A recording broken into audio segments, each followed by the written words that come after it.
The Call of Duty community is a very passionate bunch. They love to pay close attention to COD history. I mean, as seen by this channel over the last decade. But how many of you actually know your Call of Duty guns? How many of you can look in a mirror and say you've been paying close attention to the games for this long? What's up, everybody? Chaos here today. We're going to be looking at 10 guns from COD history that I'm pretty sure you forgot even existed. You let me know which of these you actually remember. Circle of Trust in the comment section. Drop a like, and we start off at number 10 with a Modern Warfare 3 gun. The MG36. Light machine guns were very popular in Modern Warfare 3 because some of the pretty hefty nerfs that they took going through the first two Modern Warfare games. The lightweight perk, it was removed, and LMGs, they overall got a pretty massive recoil increase, which made them harder to just use effectively. Now, the MG36 was a pretty decent gun on paper, but it didn't get a lot of attention because it was average in practice, and it didn't really have any standout traits. Always a 3-shot kill, fired at 769 rounds per minute, but the movement was slow, and the recoil was actually pretty hard to control.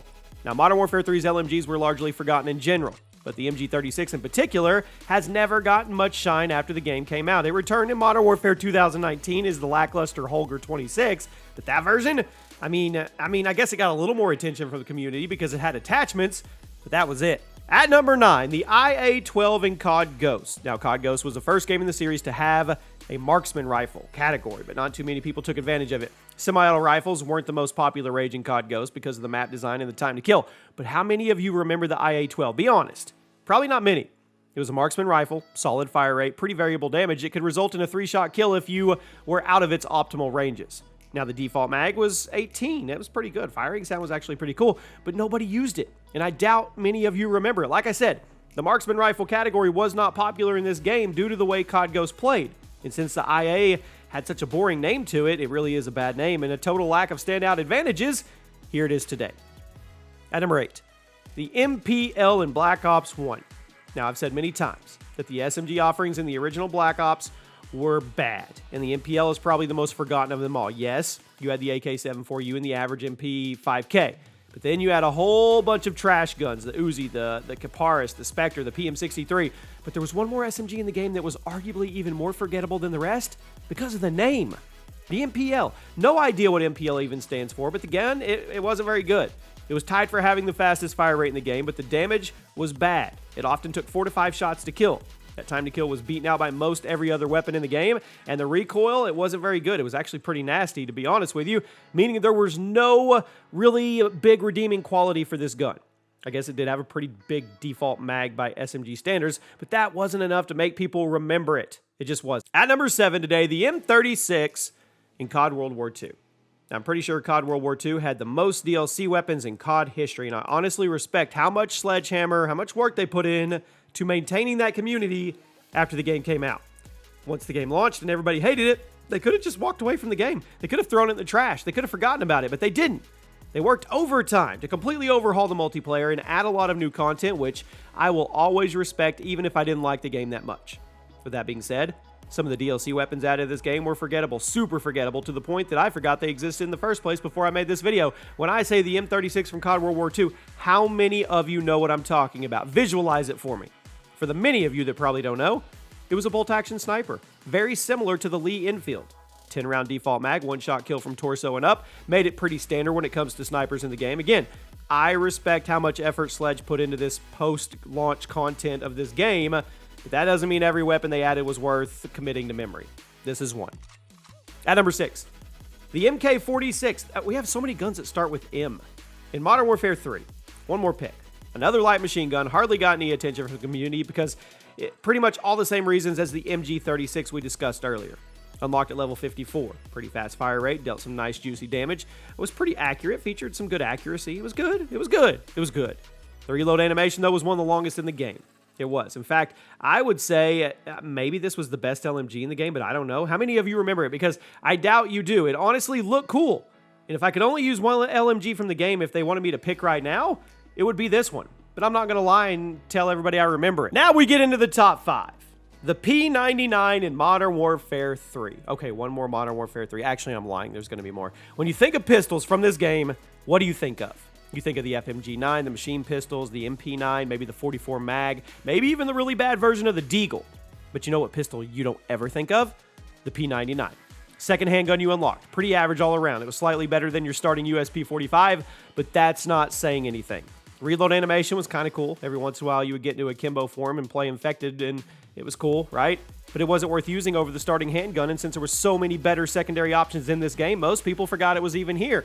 It wasn't that bad. It was just boring.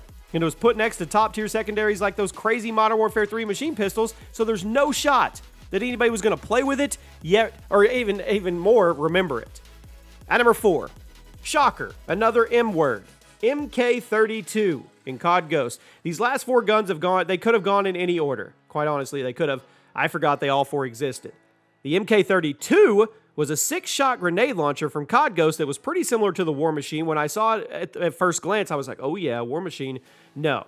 You put it in your class as a secondary weapon. You would think most people would want to run around with a discount War Machine in their back pocket. You would be wrong. Nobody ran this thing, and I think that's actually impressive.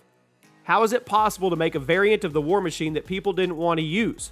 Maybe it was painfully slow with the movement speeds. Maybe it was the fact that COD Ghost had such a fast time to kill. A launcher like this was kind of pointless in the grand scheme of things. For whatever the reason, the MK32 was forgotten. At number 3, the M320 GLM in Modern Warfare 3. Modern Warfare 3 had the most launch weapons of any Call of Duty game, but some of these weapons, I don't know, man. For example, this one, the GLM, grenade launcher, pretty much identical to the underbarrel grenade launcher you could put on your assault rifle, except you had to use 2 hands to fire it, and it took up your secondary weapon slot. I think a lot of people forgot this launcher was in the game because it was quite literally useless if you were using an AR. You could just put the underbarrel grenade launcher attachment on it, the noob tube on your rifle, and boom. There was no point in running the M320 as your secondary, and even if you weren't running an assault rifle, it wasn't good enough to run on its own. Think of it this way. If you could take the underbarrel grenade launcher from Modern Warfare 3 as a distinct weapon into battle, would you? Would you? Because I think probably most of you would not. At number 2, the M267 in COD World War II.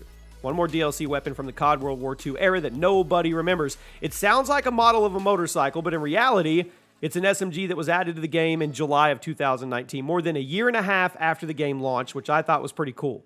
Fired at 300, no it didn't. It fired at 640 rounds per minute. 300 minutes would have been even worse. Hit for between 35 and 23 damage. Had a 20-round default magazine. You mix all that together and you have a gun that was functional. It was usable. It was viable, but it was totally forgettable. It wasn't flashy, and it had a boring name that didn't mean anything. And it was added so late in the game's life cycle that hardly anybody noticed. And at number 1, the most forgettable gun in COD history has to be the M240 in Modern Warfare 2 2009. People like to say they remembered it. I know you're lying. LMG from the original Modern Warfare 2 unlocked at level 52 and actually had some good potential. It fired at 900 rounds per minute, would kill with 3 shots if you were using stopping power, but it was a 4-shot kill by default, and if you're using a suppressor, it went down to 5. Recoil, pretty low, not bad. I mean, even though it took more shots to kill than other LMGs in the games, if you hit your shots consistently and you had a decent time spraying and praying, you could get work done. Handling speeds were about as bad as you would expect from an LMG in this game, and overall, it was just forgettable. When compared to other choices in the classic Modern Warfare 2 era, it was forgettable. So be honest. How many of you actually remember the M240 in Modern Warfare 2? And if you want to take the lies to another level, tell me you actually ran it all the time. There you have it. Tell me one gun that I forgot to put on the forgotten list, and I'll see you guys soon.